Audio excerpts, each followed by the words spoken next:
Yes. So casein does cause cancer? In the study that I read, in the China study, and there were several others done, and it was a pretty controlled study, it does show that it can trigger a cell's ability to become a cancer-generating cell. So is there a direct relationship? I would not say direct, because we all drink milk, and I don't think anyone in this room has cancer. But what it's telling you is that over time and over repeated exposure, it can turn on the ability of that cell to become a cancer-generating cell. And so that's kind of what you want to take with that. And when you read the book, there are lots of things in it that are potential concerns in the diet. Does it mean that you only need to eat fruits and vegetables? No, but it just means that an awareness is very important. And that's pretty much what cleansing is about, right? An awareness of what you're doing to your body. What can you do to limit your toxins and stuff? I don't mean to start a dairy debate. I'm really sorry. Please don't sue me, okay? Yeah, I know I am. Totally, the dairy farmers are going to sue me. when it comes to cleanses like this, the reason you remove dairy products, we're the only species in the world that drinks milk of another animal. Yeah. Okay? And so it can cause inflammation. So whether it's the casein that or the lactose or something, it's something that has caused a lot of, you hear about it, a lot of people are allergic to these things and it causes inflammation. And the purpose of a detox or a cleanse is to try to become less acidic, less inflamed. And so by removing that, you're allowing your body then to become in a more alkaline state, and you're able to help your organs and all the tissues in your body to then use its energy to clean itself. And so that's why, Yeah. it's not that dairy is bad for you. There's a lot of debate on that, and I know Right. you went into that. A lot of women think that they need to drink a lot of milk and milk products in order to get calcium, and what I've been studying a lot is that actually the more that you drink of this, the less able your body is to absorb calcium. So if you can get calcium and these kind of nutrients from plant-based sources, you're better off with that. So you have to also go through a cleanse and then reintroduce some of this stuff to see if maybe you are sensitive to it. You might not be. You might be okay, but most people are. So. And that's what I was going to say too, is the purposes of cleanses also are to find out what your body can handle. So if you remove things from the diet that traditionally you wouldn't have ease to as a caveman or something like that, I guess is one way to look at it. And then you reintroduce it after some time, see what your body does with it. This is a very good way to see what food allergies you have, whether it's to gluten or wheat, whether it's to dairy or anything within the dairy product itself, whether it's to different fruits and vegetables. You can find what your body's tolerance is. And a lot of food allergies are diagnosed by avoiding that food and then reintroducing it. Because when you avoid it, your gut heals and your body becomes healthy again. And you reintroduce this antigen, this thing that your body is going to fight, and you will get bloating, you'll get diarrhea or constipation, you'll get headaches, and you'll get fatigue. And those are going to be your biggest signs of food allergies initially. Most people aren't going to start with getting an anaphylactic reaction to food. Some people will, but not all. Other things you'll find in cleanses will be that a form of organ cleansing is discussed. And so most of them will kind of start with the total body, but you can also do targeted system cleanses. But either way, even if you target the system, inevitably every cell in the body is going to be exposed to a better environment. So either way, it's fine. There's also a form of physical cleansing that you'll see. There's also some form of self-awareness, self-actualization. If the cleanse doesn't encourage you to learn more about yourself, it's probably not the cleanse you want to do. You need to have an awareness of your body, and that awareness needs to be there always. It should also have some form of thought interpretation, thought reorganization, some way of reorganizing the way you perceive the world. It should have some spin on positivity. There's also a form of calm. Calm's really important. We never sit still and we're never quiet. And if we could sit still and be quiet for 5 minutes a day, it'd be so good for our bodies. So form of calm you'll always find in some form of cleansing. And then there's always going to be some encouragement for a lifelong lifestyle change. The cleanse will never say at the end, okay, now go to McDonald's. It will now say, please continue to encourage, keep your raw vegetable count up, and, watch this or watch that, or encourage you to continue to exercise, or it'll encourage you to do something good with your body. It won't say, okay, your cleanse is done, you're perfect. It won't say that. Cleansing is something that you always want to kind of take with you your whole life. So where do you begin? If you want to do a cleanse, what do? Lighten your toxin load first. Assess yourself. If you smoke, don't smoke. If you drink a lot of alcohol, don't drink alcohol. Alcohol is very bad for our liver. I'm always amazed at how good our body is at compensating for what we do to it.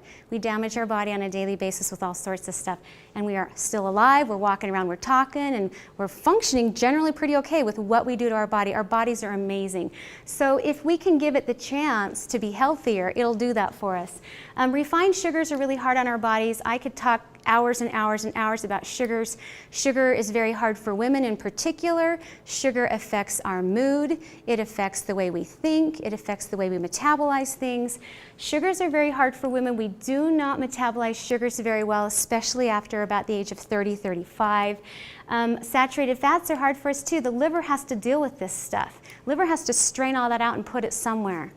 All of these toxins in the body are obstacles to a healing process. They will all trigger some type of an inflammatory process. The other thing you want to look at is what do you have in your home? You know, chemical-based household cleaners can be a struggle. Personal care products can be a struggle. You know, you really want to minimize the use. It's a hard transition, right? So you want to take it little by little. Do you all of a sudden one day go and buy everything you need for your home and fit your home with an air filter and a sink, you know, water filter to your sink? What do? You do a little bit at a time. You do the best you can. And you kind of make it a lifelong project. Go a little bit at a time. Maybe 1 month switch over to different detergent for your clothes. Maybe the next month try different shampoos. You know, just realize that anything that is artificially made or anything that has words that are several syllables long is probably something you don't want to introduce in your body or put on your skin. And then natural alternatives are always great. And you know, we didn't always have all this stuff. I mean, there are so many different ways to make these things on your own that you don't need to even get these things at the store. So. Another deterrent to good health is stress. Stress, stress, stress. Stress is one of my favorite things to talk about because stress talks a lot about the adrenal gland, and the adrenal gland is very abused. We don't really give it the credit it deserves. The adrenal gland is really what keeps us alive. So a little bit of stress is good, right? So stress triggers your body to release these stress hormones. The hormones are released into your system, and these hormones are great. They give you a little bit of adrenaline. It gets you through that deadline. It gets you through that race. It gets you through that funeral. It gets you through that wedding. It gets you through your childbirth. Whatever it is, stress will get you through some good things in your life. However, large amounts over a long period of time, stressors like you're not sleeping, you're not eating well, you're worried about things. Anything where you're constantly beating down that adrenal gland will release the toxins to become so abnormal that it actually decreases the liver's ability to detoxify. And the liver detoxifies your blood, and the blood goes to every cell of the body. It's also a really good idea to detox any stressful life situations or triggers that you might have along with your body detox. And there's a big fat smiley face here because that's hard, really hard. It's hard to eliminate stress. Stress is part of life. I think what the important thing to take home with this is, how do you perceive that stress? If you perceive it as something negative and horrible and awful, that's going to affect the body. But if you can categorize it and deal with it the best you can deal with it and find your boundaries, find what you can control, you're going to have a better response to that stress. So which program is best? Well, there are a lot of them. There's hundreds of them.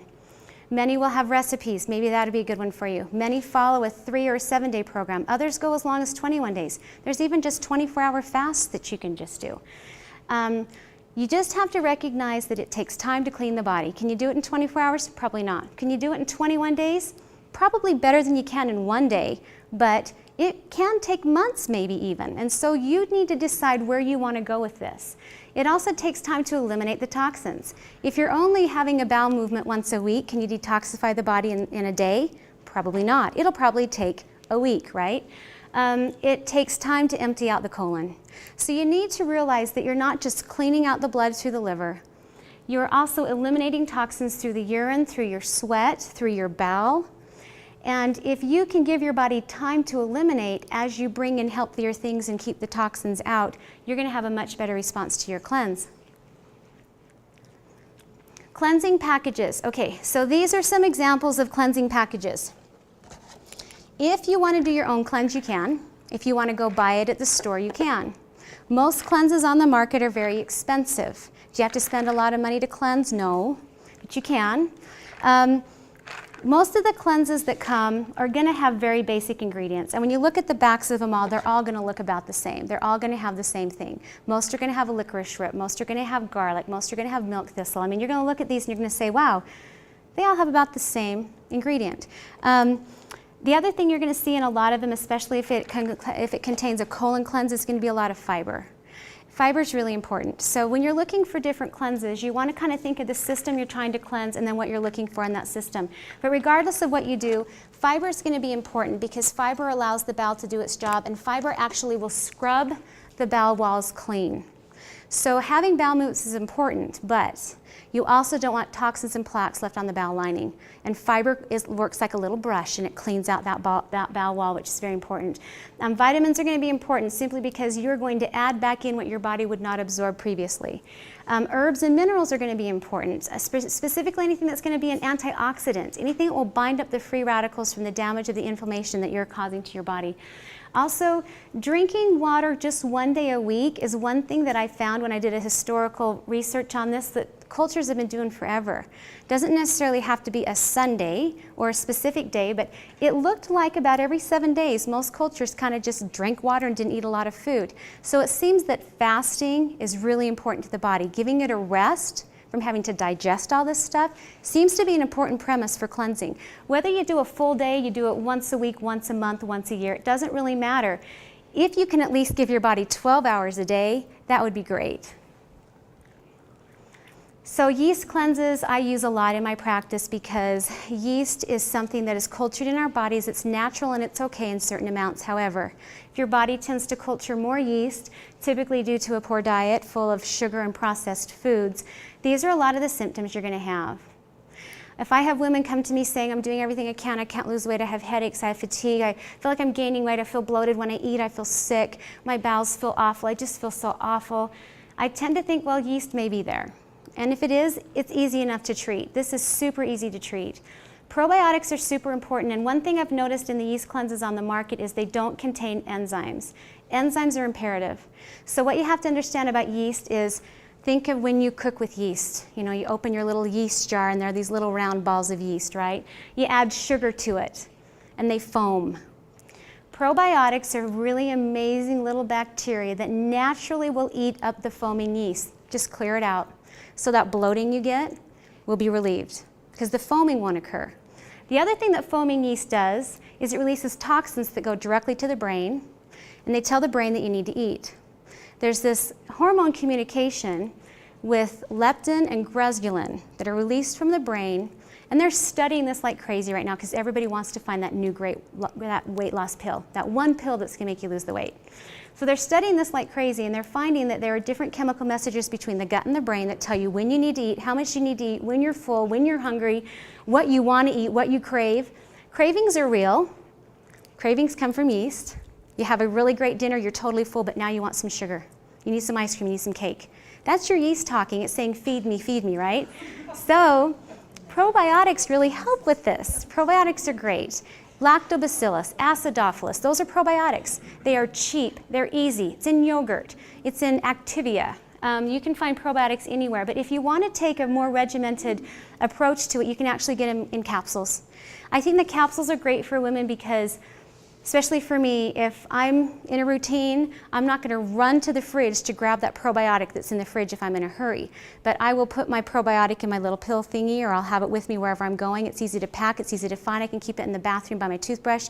It's accessible for me, and I need accessibility because you do have to recognize that you're busy. So make this work for you, right? Don't make it harder. So the probiotics are something that initially, you know, the jars that you buy this stuff in will say to take 2 or 3 every 2 hours. I mean, you could take 20 a day. I've experimented with all this stuff, I promise. I've tried a lot of this.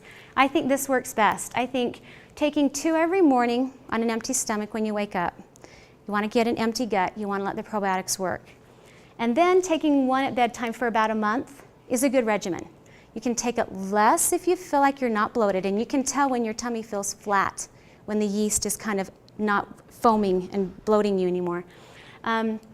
And then, just taking one every morning after that is okay, but some people continue this longer.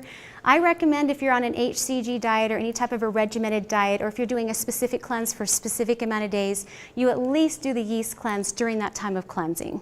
The other thing